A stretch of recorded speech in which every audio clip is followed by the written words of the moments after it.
Jika engkau meminjamkan uang kepada salah seorang dari umatku, orang miskin yang di antaramu, maka janganlah engkau berlaku sebagai seorang penagih hutang terhadap dia. Janganlah kamu bebankan bunga uang kepadanya. Jika engkau sampai mengambil jubah temanmu sebagai gadai, maka haruslah engkau mengembalikannya kepadanya sebelum matahari terbenam. Sebab hanya itu saja penutup tubuhnya. Itulah pemalut kulitnya. Pakai apakah ia pergi tidur? Maka apabila ia berseru-seru kepadaku, aku akan mendengarkannya. Sebab aku ini pengasih.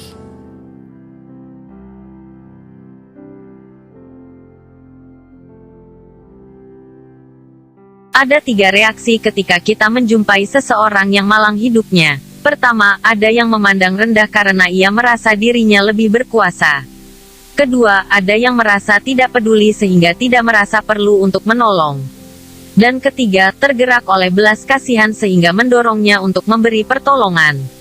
Saat hati seseorang berpusat pada diri sendiri, maka ia akan mengabaikan hidup orang miskin.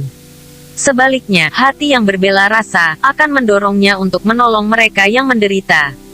Di masa lalu, kehidupan para janda, orang asing, dan anak-anak yatim kerap diperlakukan tidak adil. Dan Tuhan berfirman kepada orang-orang Israel untuk tidak menindas mereka yang lemah.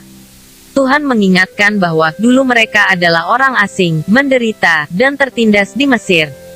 Tuhan menunjukkan betapa menderitanya hidup sebagai orang asing yang tertindas. Pengalaman itu akan selalu mengingatkan mereka untuk tidak menindas keberadaan orang-orang yang miskin.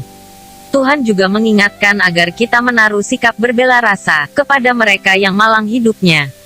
Ketika kita melihat orang yang lapar dan haus, kita harus memberinya makan dan minum.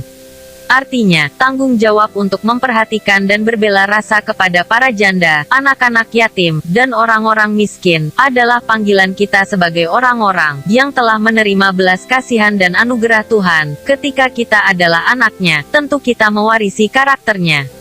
Hiduplah berbela rasa dengan sesama manusia, dari hati bukan karena ingin menjadi pusat perhatian.